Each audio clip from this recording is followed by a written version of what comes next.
why don't I carry a serrated knife? Well, because they're useless. But here's why, more specifically. The purpose. Why does a serrated edge works, differently than a straight edge? And you've got your little points that tend to bite into. This one's shallow, but you've got your little points there that tend to bite into your target, your material. And actually, you can see it better on the Magnet. And that sort of starts it, kind of like stabbing into something and then cutting. And because they're always curved, it forces your target or your object against the edge to force it to cut a little better, so you can actually get away with a less sharp knife and still get pretty decent results. However, they make straight edge knives that do the exact same thing. Grab it. By hitting your target and cutting it, I'm going to put my sleeve up for this just so I don't cut myself. You've hit it, and as it slides past, it forces that target, my arm in this case, against that edge. Now this is designed as a fighting knife, but the concept stands. There are many different types of sickle-shaped blades out there, and that's how it works. So if you're simply wanting a knife that, I want to work effectively, but I don't want to sharpen it all the time, and I don't want to have to worry about its sharpness too much, I would still go straight edge and just find some sort of curved blade like this. Now, I wouldn't get something quite like this. It's more of a fighting knife, and it's very aggressive looking, and people might freak out if you pull that out at work or whatever. I get looks when I pull this out at work just because it's automatic. A couple of scenarios we could run through, of course, because different knife design, shapes, lengths of materials, whatever, are very dependent upon what they're being used for. So in a combat situation, given maybe it be overseas, if you're part of the military, maybe it's police department, police force, or just simply everyday carry for self-defense, some sort of combat scenario. Serrated edges may leave painful, grotesque looking wounds, because it tears it open, but usually they're not as deep as a straight edge because they're actually tearing their way through it, not cutting. And they're usually, because they're tearing, more painful than just a slice. And pain can certainly be used as a deterrent or to your advantage in a combat or scenario or fight. But personally, I would rather go for a physical deterrent rather than pain. For example, I'd rather cut somebody's tendon so they can't walk versus punch them in the knee so it hurts, because one is just pain, the other they physically can't do something. But that's a whole nother topic for another video. Plus, serrated edges tend to snag on clothing and even skin meat, because they're tearing, they're not really cutting as much. So if somebody's wearing long sleeves or sweatshirt or something, and you take something like a serrated edge and you strike them with it, it tends to snag and pull. So I'm just going to actually pull my sleeve down using my serrated edge. Just get a bit into it. Now I'm sure I can do it with I have to do it probably have to push harder and do it at a steeper angle to actually use my straight edge, otherwise it would just slide off. I'm not gonna do it the other way, I'll cut my sleeve. But they tend to snag clothing much more. So actually, if some guy, your attacker, was wearing some sort of coat or even a sweatshirt, and let's say his sleeves are down, and he takes a swing at you with his knife, and so you've got your knife and it's a serrated edge, and you lean forward and you catch him on the hand, or the side of the arm, the forearm. While it might hurt, hitting bone and everything, depending on how heavy your knife is, how hard you hit him, it's more likely just to snag in their shirt and not actually cut through, whereas a straight edge would be more likely to actually cut through it, depending on its sharpness and your edge alignment and other factors. But for the scenario, say your edge alignment, sharpness is appropriate, serrated edge or straight edge, you're more likely to get a better result with a straight edge. As far as utility is concerned, there are actually very few things that I found that a serrated edge does better than a straight edge. For example, cutting tape on a box or something, straight edge just tends to snag and tear the tape, and then you have to clean the tape off your knife, while a straight edge will slice right through it. Cutting open those plastic packages, the annoying plastic packages everything comes in, where they're kind of, I don't know, I think it's called like shrink wrap or something. But anyway, again, serrated edge tends to snag on it instead of just slicing through it.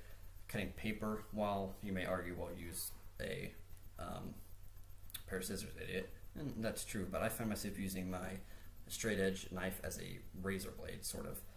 I'll take the, I'll take it and I'll open it, and I'll just put the piece of paper on the material I'm cutting, and I'll just run across it and use it like a razor blade and cut the paper that way. And I have a knife on me at all times. I don't always have a pair of scissors. And there's certain things, if you need to cut something out of the middle of a piece of paper or whatever, you can't really do it with a pair of scissors. And you certainly can't do it with a serrated edge. You're going to tear it. I also tend to use my straight edge to peel up things like tape or stickers or labels of some sort. I'll take the edge there and I'll get underneath the label, just on the edge, and start to kind of do a slicing motion and work it up until I can grab it, pull it back. You can't really do that with serrated edge because it's too rough. You try doing that, you'll just end up tearing it on your points there. Keep in mind, this is a very mild serrated edge. It's not very deep. A better example would be something like, now I understand it's a very fantasy blade, but still, I've seen this kind of serration on knives before. So that's a little bit deeper one.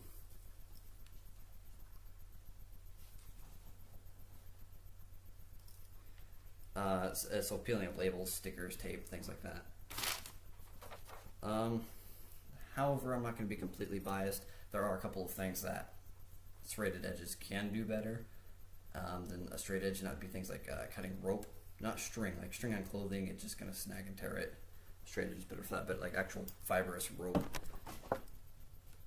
On my desk.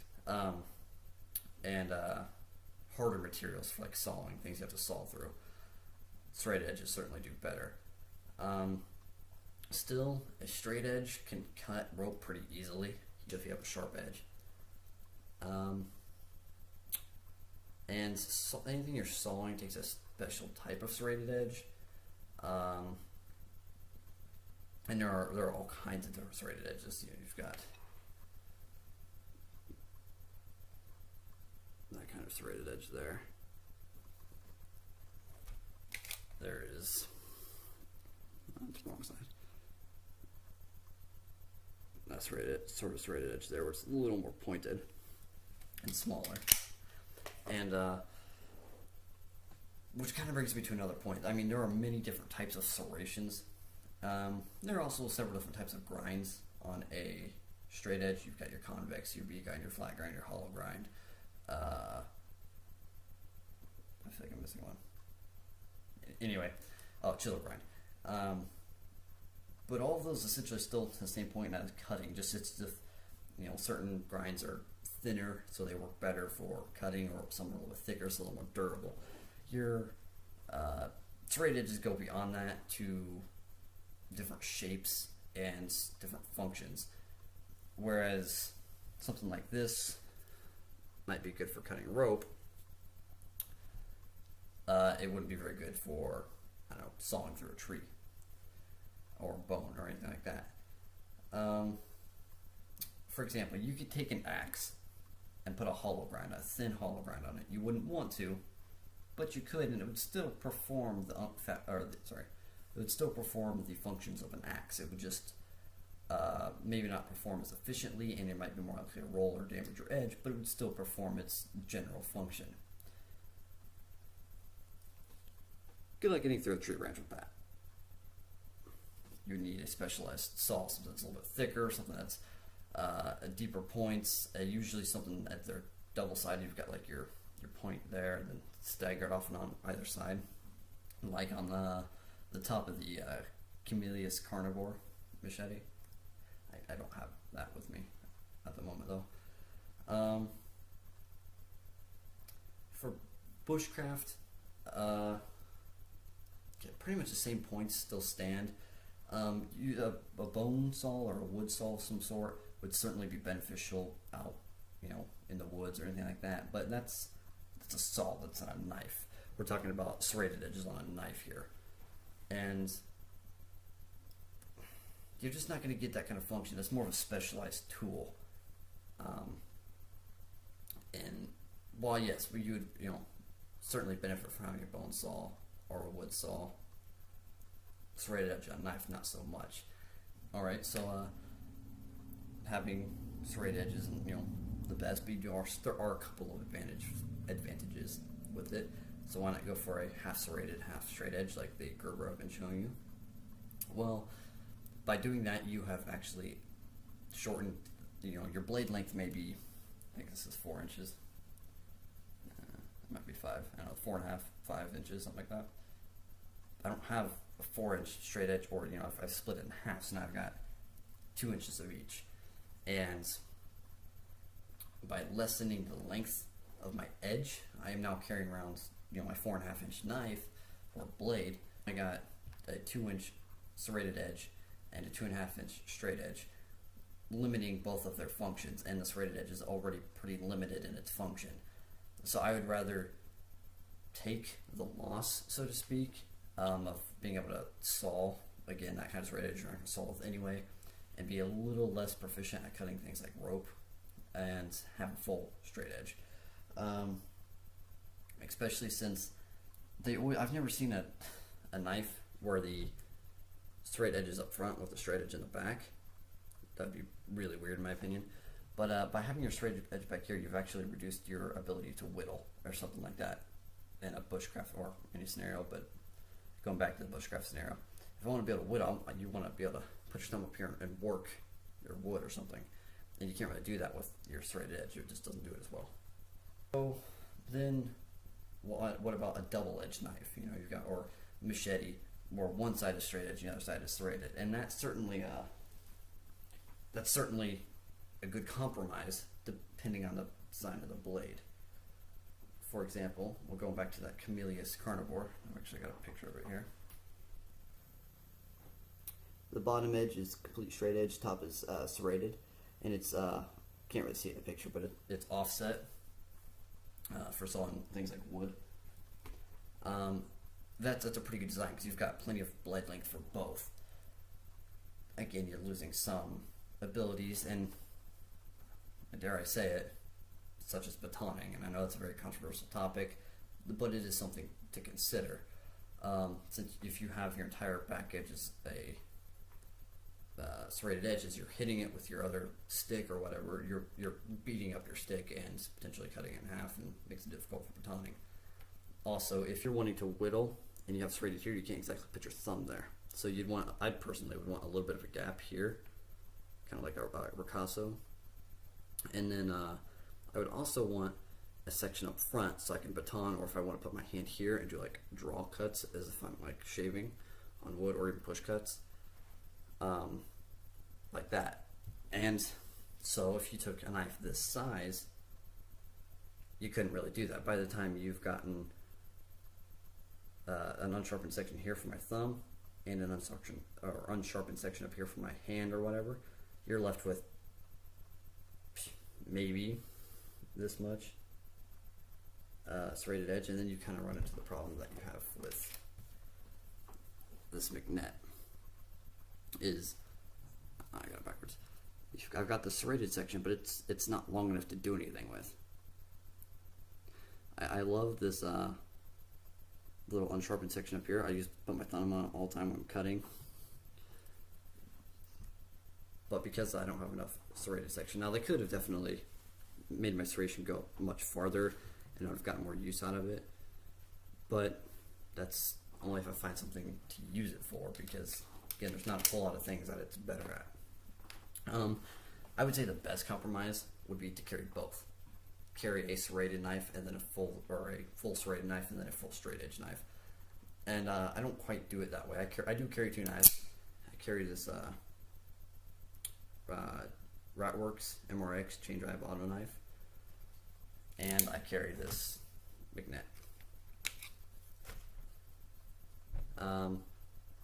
However, I don't actually ever use the serration on. I carry both of them for different reasons, and it's not for the serration. The difference is this is a $300 knife. This is a $20 knife. This is really good for cutting. But if I need to do something that's going to beat my knife up, tear it up, I don't want to do it on a $300 knife. I use my $20 knife for that, and that's why I don't even bother sharpening this. So I have this serrated edge, but I don't ever use it. It's just I don't find it to be necessary in any situation where I want a serrated edge other than a sawing style of serration. I can get around it by using a straight edge. That's my opinion on why I don't really care for and don't see it necessary to have a serrated edge, and why I've actually switched to full straight edge knives. Thanks for watching.